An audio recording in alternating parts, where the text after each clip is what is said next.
Hello friends, BD study Bangla YouTube চ্যানেলে food এসআইয়ের শেষ মুহূর্তের সেরা ক্লাসের সেরা সাজেশনে তোমাদের সবাইকে স্বাগত জানাই। তো ক্লাসটি শেষ পর্যন্ত দেখো এবং চ্যানেলে নতুন হলে চ্যানেলটি অবশ্যই সাবস্ক্রাইব করো। দেখো, প্রথম প্রশ্ন, পাঞ্চেত বাঁধ কোন নদীর উপর অবস্থিত?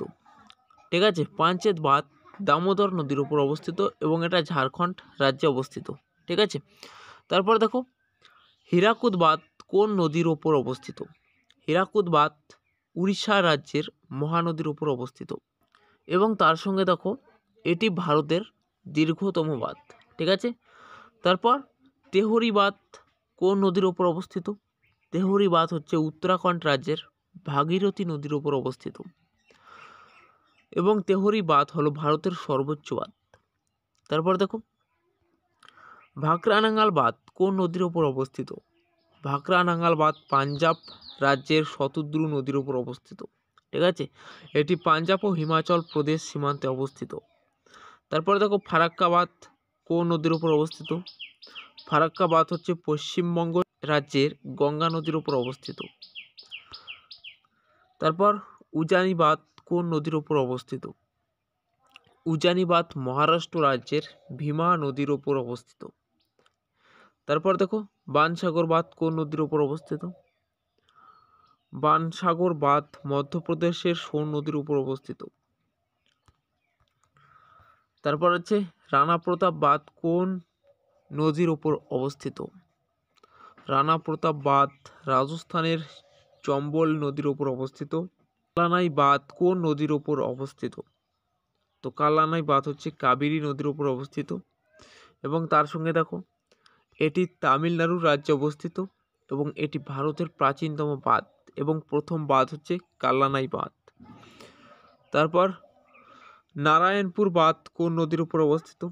নারায়ণপুর বাঁধ কৃষ্ণা নদীর উপর অবস্থিত। সাপসাগর বাঁধ পূর্বে নারায়ণপুর বাঁধ নামে পরিচিত।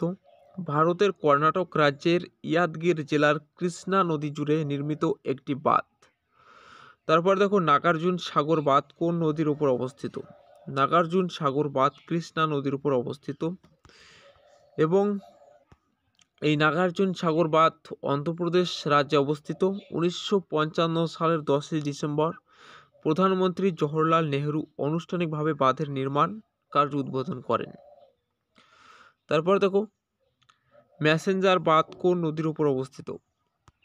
ম্যাসেঞ্জার বাঁধ হচ্ছে ময়ূরাক্ষী নদীর উপর অবস্থিত। এটি পশ্চিমবঙ্গ রাজ্যে অবস্থিত। তারপর ভাইগাই বাঁধ কোন নদীর উপর অবস্থিত? ভাইগাই নদীর উপর ভাইগাই বাঁধ অবস্থিত। এটি তামিলনাড়ু রাজ্যে অবস্থিত। তারপর দেখো, কয়না বাঁধ কোন নদীর উপর অবস্থিত? তো কয়না বাঁধ হচ্ছে কয়না নদীর উপর অবস্থিত। এটি মহারাষ্ট্র রাজ্যে অবস্থিত।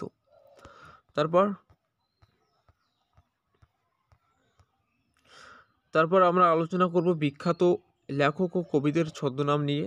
তো এগুলোও কিন্তু পরীক্ষার জন্য খুবই গুরুত্বপূর্ণ। তো দেখো, প্রথমেই আছে বিদ্যাসাগরের ছদ্মনাম কি? তো সঠিক উত্তর হচ্ছে অপশন বি, কস্যচিৎ উপযুক্ত ভাইপোষ্য। তারপর দেখো, বঙ্কিমচন্দ্র চট্টোপাধ্যায়ের ছদ্মনাম কি? তো বঙ্কিমচন্দ্র চট্টোপাধ্যায়ের ছদ্মনাম হচ্ছে কমলাকান্ত।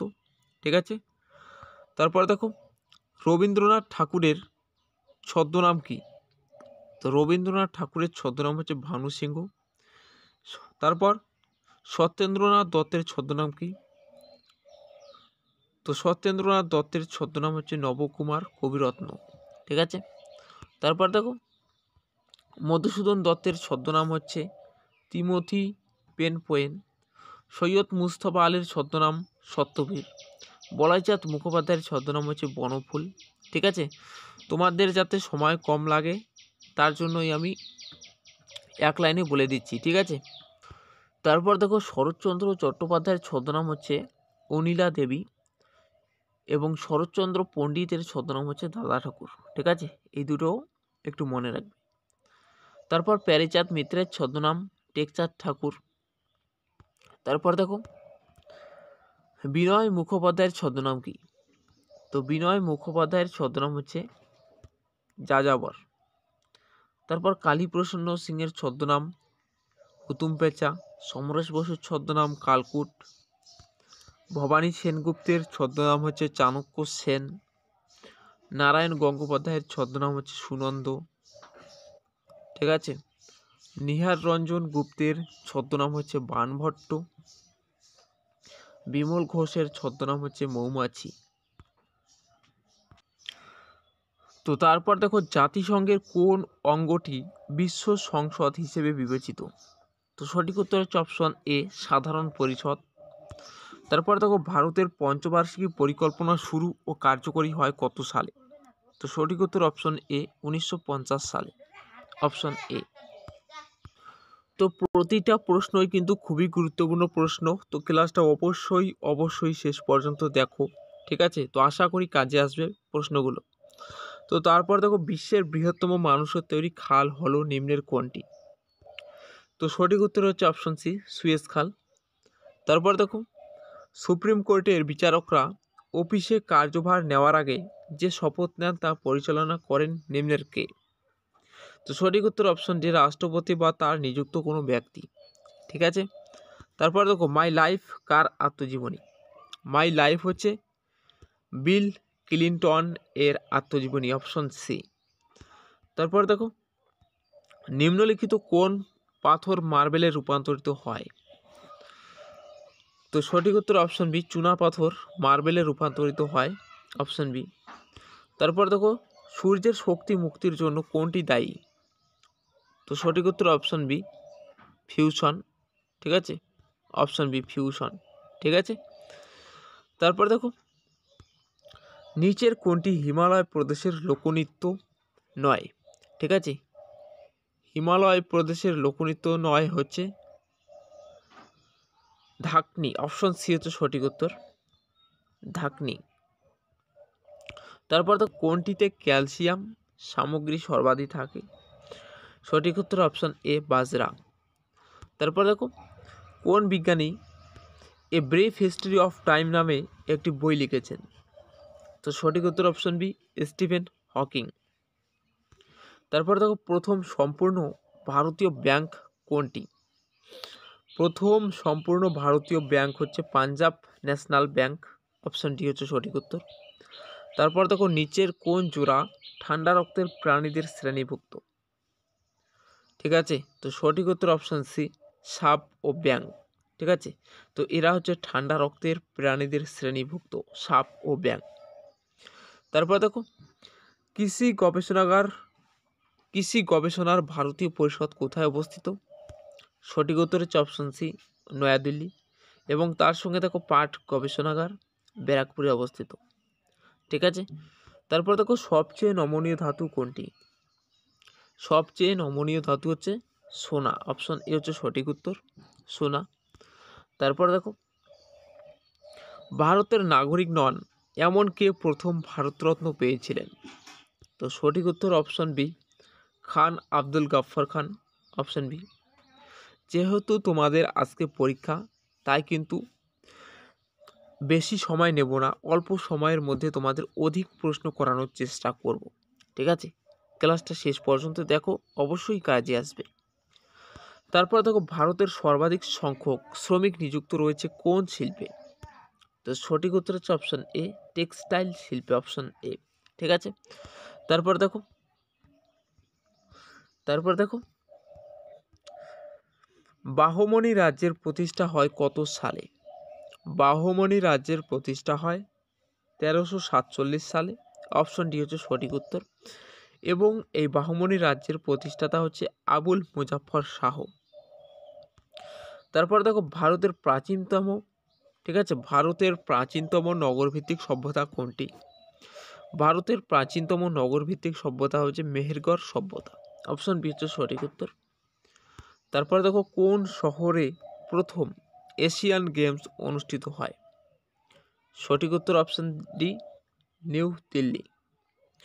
তারপর দেখো নিচের কোন মাটিতে সবচেয়ে বেশি খনিজ পদার্থ থাকে? সঠিক উত্তর অপশন বি কৃষ্ণ মৃত্তিকা। তারপর দেখো সাম্প্রতিক ঘূর্ণিঝড় মিগজাউম এর নামকরণ করেছে কোন দেশ? তো সঠিক উত্তর হচ্ছে অপশন ডি মায়ানমার। এবং দেখো বার্মিজ ভাষায় এই নামের অর্থ হচ্ছে বড় ও শক্তিশালী ঈগল। ঠিক আছে, তারপর দেখো পশ্চিমবঙ্গের দক্ষিণে বঙ্গোপসাগরে জেগে ওঠা নতুন দ্বীপটির নাম কি? তো পশ্চিমবঙ্গের দক্ষিণে বঙ্গোপসাগরে জেগে ওঠা নতুন দ্বীপটি হচ্ছে পূর্বাশা, অপশন এ হচ্ছে সঠিক উত্তর। তারপর দেখো পূর্ণা সেনাব বোরাই হলো তাপ্তির উপনদী, অপশন সি। কোন আলোর তরঙ্গদৈর্ঘ্য সব থেকে কম? সঠিক উত্তর অপশন ডি বেগুনি। তারপর দেখো বয়েলের সূত্রের একক কি? সঠিক উত্তর অপশন সি উষ্ণতা ও ভর। তারপর দেখো ভারতের সাংবিধানিক প্রধান কে? ভারতের সাংবিধানিক প্রধান হচ্ছে রাষ্ট্রপতি, অপশন এ। তারপর দেখো দেশে জরুরি অবস্থা না থাকলে সংসদের অধিবেশন বসানো বাধ্যতামূলক 6 মাস পর।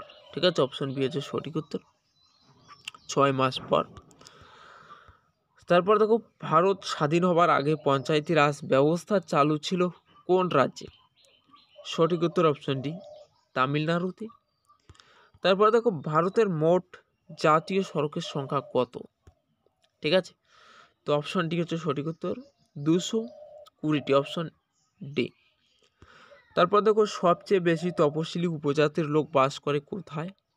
সঠিক উত্তর অপশন ডি মধ্যপ্রদেশে। ঠিক আছে, তারপর দেখো ভারতের মাটিতে প্রথম ফুটবল খেলা হয় কত সালে? ঠিক আছে, ভারতের মাটিতে প্রথম হচ্ছে মুম্বাইয়ে প্রথম ফুটবল খেলা হয় 1801 সালে। তারপর দেখো প্রথম ভারতীয় হিসেবে জীবনানন্দ দাশ কত সালে সাহিত্য একাডেমি পুরস্কার পান? সঠিক উত্তর অপশন সি 1954 সালে।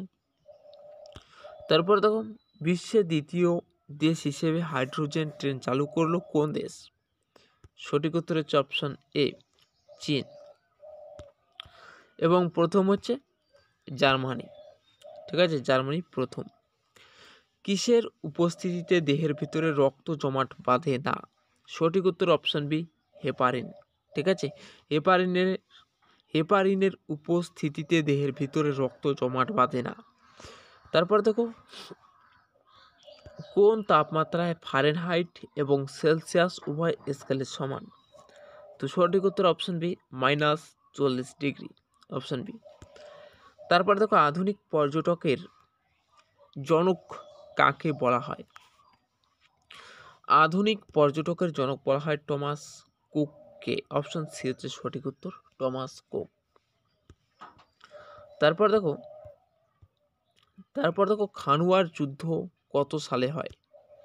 খানুয়ার যুদ্ধ হয় 1527 সালে, অপশন ডি হচ্ছে সঠিক উত্তর। ঠিক আছে, 1527। তারপর দেখো জৈন ধর্মের প্রবর্তক কে?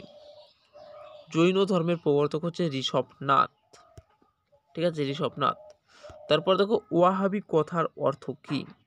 সঠিক উত্তর হচ্ছে অপশন ডি নবজাগরণ। তারপর দেখো একটা ভালো বই 100 জন বন্ধুর সমান, কিন্তু একজন বন্ধু একটা লাইব্রেরির সমান কার উক্তি? তো এই মূল্যবান উক্তিটি করেছেন আব্দুল কালাম। ঠিক আছে, তারপর দেখো বিশাখাপত্তনম বন্দরটির অবস্থান কোথায়? বিশাখাপত্তনম বন্দরটির অবস্থান অন্ধ্রপ্রদেশে, অপশন বি হচ্ছে সঠিক উত্তর। এবং তার সঙ্গে আমাদের সেকেন্ড ইউটিউব চ্যানেলের লিঙ্কে ভিডিও ডেসক্রিপশনে দেওয়া আছে, সেখান থেকে তোমরা সেই সেকেন্ড ইউটিউব চ্যানেলে যুক্ত হতে পারো। তারপর দেখো নিম্নের কোনটি প্রোটোজোয়া ঘটিত রোগ? তো প্রোটোজোয়া ঘটিত রোগ হচ্ছে কালাজ্বর, অপশন ডি হচ্ছে সঠিক উত্তর কালাজ্বর। তারপর দেখো নিম্নের কোনটি শামুকের গমন পদ্ধতি? শামুকের গমন পদ্ধতি হচ্ছে স্লিপিং, অপশন বি হচ্ছে সঠিক উত্তর। তারপর দেখো লিথিয়াম এর পারমাণবিক সংখ্যা কত? লিথিয়াম এর পারমাণবিক সংখ্যা হচ্ছে 3। তারপর দেখো রাষ্ট্র হলো স্বাধীনতার মূর্ত প্রতীক, মতবাদটি কার? রাষ্ট্র হলো স্বাধীনতার মূর্ত প্রতীক, মতবাদটি করেন হেগেল, অপশন সি হচ্ছে সঠিক উত্তর। তারপর দেখো ভারতের সাংবিধানিক প্রধান কে? ভারতের সাংবিধানিক প্রধান হচ্ছে রাষ্ট্রপতি, অপশন বি হচ্ছে সঠিক উত্তর। ঠিক আছে, তারপর দেখো প্রথম জরুরি অবস্থা ঘোষণা করা হয় কত সালে? প্রথম জরুরি অবস্থা ঘোষণা করা হয় 1962 সালে। অপশন এ হচ্ছে সঠিক উত্তর। তারপর দেখো ভারতে প্রথম স্বর্ণমুদ্রা চালু করেন কোন বংশের রাজারা? তো সঠিক উত্তর হচ্ছে অপশন বি, কুষাণ বংশের রাজারা। তারপর দেখো প্রথম অর্থ কমিশনের চেয়ারম্যানের নাম কি? প্রথম অর্থ কমিশনের চেয়ারম্যানের নাম হচ্ছে কেসি নিয়োগী। অপশন সি হচ্ছে সঠিক উত্তর। তারপর দেখো ইউরোপিয়ান কাপ কোন খেলার সাথে যুক্ত? ইউরোপিয়ান কাপ হচ্ছে ফুটবল খেলার সঙ্গে যুক্ত, এবং এই ফুটবলের সঙ্গে যুক্ত আরও কিছু কাপ ও পুরস্কার হচ্ছে Durand Cup, Rovers Cup, Airlines Cup, Federation Cup, Subroto Cup, বিশ্বকাপ, Nehru Gold Cup, McDowell Cup, Merdeka Cup, Santosh Trophy, Indira Gandhi Cup, DCM Cup, Sikkim Governor Gold Cup, Lal Bahadur Shastri Cup ইত্যাদি। তারপর দেখো খোখো খেলায় খেলোয়াড়ের সংখ্যা কত? খোখো খেলায় খেলোয়াড়ের সংখ্যা হচ্ছে 9 জন। অপশন সি হচ্ছে সঠিক উত্তর। তারপর দেখো ডায়মন্ড শব্দটি কোন খেলার সাথে ব্যবহৃত? ডায়মন্ড শব্দটি বেসবল খেলার সাথে ব্যবহৃত। তারপর দেখো কোন ক্রিকেটার টেস্টে সর্বপ্রথম 300 রান করেন? তো সঠিক উত্তর অপশন সি, বীরেন্দ্র সেহবাগ সর্বপ্রথম ক্রিকেটের টেস্টে 300 রান করেন। তারপর দেখো ব্রিটিশ একাডেমি পুরস্কার কোন ক্ষেত্রে দেওয়া হয়? তো সঠিক উত্তর অপশন বি, সিনেমার ক্ষেত্রে দেওয়া হয়। তারপর দেখো ব্যাস সম্মান পুরস্কারের সূচনাকাল কত? ব্যাস সম্মান পুরস্কারের সূচনাকাল হচ্ছে 1992। অপশন সি হচ্ছে সঠিক উত্তর। তারপর দেখো পেরুপ নামের দ্রুততম পেমেন্ট অ্যাপ লঞ্চ করেছে কোন দেশ? সঠিক উত্তর অপশন এ, ভারত। ঠিক আছে, অপশন এ। তারপর দেখো শিক্ষা মানুষ তৈরি করে উক্তিটি কার? তো এই উক্তিটি করেন স্বামী বিবেকানন্দ। তারপর দেখো পঞ্চম শিখ গুরু অর্জুনকে কে হত্যা করেন? সঠিক উত্তর অপশন ডি। সঠিক উত্তর হচ্ছে অপশন ডি, জাহাঙ্গীর। তারপর দেখো কেচোর গমন অঙ্গের নাম কি? তো কেচোর গমন অঙ্গের নাম হচ্ছে সিটা। অপশন এ হচ্ছে সঠিক উত্তর। তারপর দেখো স্পঞ্জ এর রেচন অঙ্গের নাম কি? স্পঞ্জ এর রেচন অঙ্গের নাম হচ্ছে দেহতল। অপশন ডি হচ্ছে সঠিক উত্তর। তারপর আন্তর্জাতিক জৈব বৈচিত্র্য দিবস পালিত হয় কোন তারিখে? তো সঠিক উত্তর অপশন ডি, 29শে ডিসেম্বর। Option D. এবং তার সঙ্গে তোমরা যারা ক্লাসটা দেখছো, ক্লাসটিতে অবশ্যই একটি লাইক করো, চ্যানেলে নতুন হলে অবশ্যই একটি সাবস্ক্রাইব করো, কারণ তোমাদের একটি লাইক ও সাবস্ক্রাইব আমাদের এইরকম ভিডিও বানাতে আরও বেশি উৎসাহিত করে তোলে। তারপর দেখো ব্যান্ডেল তাপবিদ্যুৎ কেন্দ্র কোথায় অবস্থিত? তো ব্যান্ডেল তাপবিদ্যুৎ কেন্দ্র পশ্চিমবঙ্গে অবস্থিত। অপশন ডি হচ্ছে সঠিক উত্তর, পশ্চিমবঙ্গ। তারপর দেখো পাবলিক সার্ভিস কমিশনের সদস্য থাকে মোট কতজন? তো সঠিক উত্তর অপশন এ, 22 জন। তারপর দেখো ভূদান আন্দোলনের সবচেয়ে বেশি জমি যে রাজ্য থেকে দান করা হয় তার নিম্নের কোনটি? তো সঠিক উত্তর অপশন এ, বিহার। তারপর দেখো ভারতের অর্থনৈতিক রাজধানী বলা হয় কোন শহরকে? তো সঠিক উত্তর অপশন এ, মুম্বাইকে। তারপর দেখো বর্তমান ভারতে জাতীয়করণ করা হয়েছে মোট কয়টি ব্যাংককে? তো সঠিক উত্তর অপশন সি, 19টি। তারপর দেখো সাহারা কাপ কোন খেলার সাথে যুক্ত? সাহারা কাপ হচ্ছে ক্রিকেট খেলার সাথে যুক্ত, এবং ক্রিকেটের সঙ্গে যুক্ত আরও কিছু পুরস্কার ও কাপ হচ্ছে Asia Cup, Charminar Challenge Trophy, Benson Hedges Cup, Champions Trophy, CK Naidu Trophy, Cooch Behar Trophy, Ranji Trophy, ICC বিশ্বকাপ ইত্যাদি। ঠিক আছে, এবং তারপর দেখো ভারতে প্রথম লিথিয়াম ধাতুর ভাণ্ডার খুঁজে পাওয়া গেল কোথায়? তো সঠিক উত্তর হচ্ছে অপশান ডি, জম্মু ও কাশ্মীরে, অপশান ডি। তারপরে দেখো, ভারতের বৃহত্তম সমাধিসৌধ কোনটি? সঠিক উত্তর অপশান ডি, তাজমহল। তারপরে দেখো, সর্বপ্রথম জাতীয় না তৃতীয় আম্পায়ার শিকার হয় কোন খেলোয়াড়? তো সঠিক উত্তর অপশান সি, সচিন তেন্ডুলকর। তারপর দেখো, যে সংশোধনকে সংবিধানের ক্ষুদ্রতম সংস্করণ বলা হয় তা কোনটি? তা হচ্ছে 42তম সংশোধন, অপশন বি হচ্ছে সঠিক উত্তর। তারপর দেখো, হরপ্পা সভ্যতা কে আবিষ্কার করেন? হরপ্পা সভ্যতা আবিষ্কার করেন দয়ারাম সাহানি, অপশন বি হচ্ছে সঠিক উত্তর, দয়ারাম সাহানি। তারপর দেখো, কোষের সমবিভাজনকে কি বলে? কোষের সমবিভাজনকে বলা হয় মাইটোসিস, অপশন বি হচ্ছে সঠিক উত্তর। তারপর দেখো, কলকাতার প্রথম বাংলা সাপ্তাহিক পত্রিকা সমাচার দর্পণ এর সম্পাদক কে? সঠিক উত্তর option B, William Carey, option B. তারপর দেখো, ভারতীয় সংবিধান রচনার সময় সংবিধানে ছিল 395টি ধারা, অপশন বি হচ্ছে সঠিক উত্তর। তারপর দেখো, ভারতে প্রথম কাগজের মুদ্রা চালু হয় কত সালে? ভারতে প্রথম কাগজের মুদ্রা চালু হয় 1962 সালে, অপশন এ হচ্ছে সঠিক উত্তর। এবং আজকে তোমাদের সকলের পরীক্ষা ভালো হোক এটাই কামনা করি। তো আজকের ক্লাস এই পর্যন্ত, দেখা হচ্ছে পরের এক নতুন ক্লাসে। ততক্ষণের জন্য ভালো থাকবেন, সুস্থ থাকবেন, ধন্যবাদ।